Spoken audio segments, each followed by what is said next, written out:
નમસ્તે દર્શક મિત્રો, મારા કિચન ગાર્ડનમાં ઉગેલા ઓર્ગેનિક અળવીના પાનથી આજે આપણે પાત્રાની રેસીપી બનાવીશું. તે માટે મેં તે પાનને લઈ લીધા છે.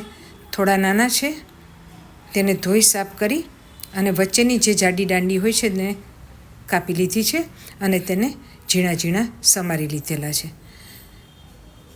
તે પાનને એક બાઉલમાં લઈને તેમાં મેં મીડિયમ સાઇઝની 1 ચમચા જેટલો ચોખાનો લોટ અને એટલો જ મીડિયમ સાઇઝના 2 ચમચા જેટલો ચણાનો લોટ લીધો છે, કેમ કે પાત્રા ઓછા અને નાના હતા.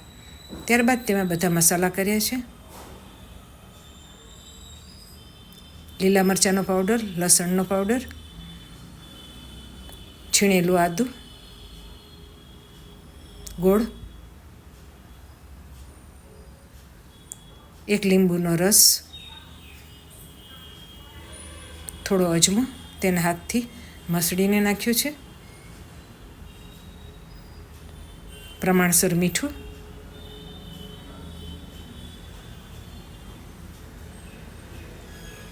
કાશ્મીરી મરચું થોડો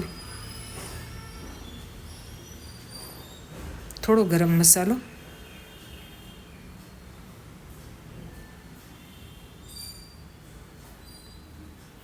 બધું મિક્સ કર્યું. ત્યારબાદ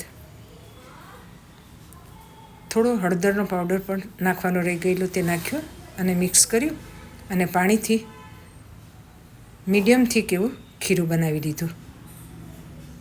ખીરું તૈયાર થઈ ગયું એટલે થાળીમાં તેલથી ગ્રીસ કરીને ખીરાને પાથરી દીધું અને એક બાજુ એક મોટા તપેલાની અંદર પાણી ગરમ કરવા મૂકેલું.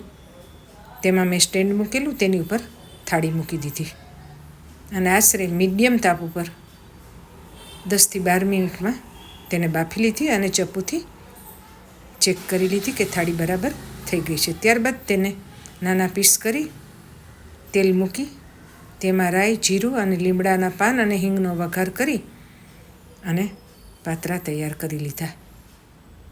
તમે પણ મિત્રો આ જ રીતે તમારે ઘરે પાત્રા બનાવો અને એન્જોય કરો.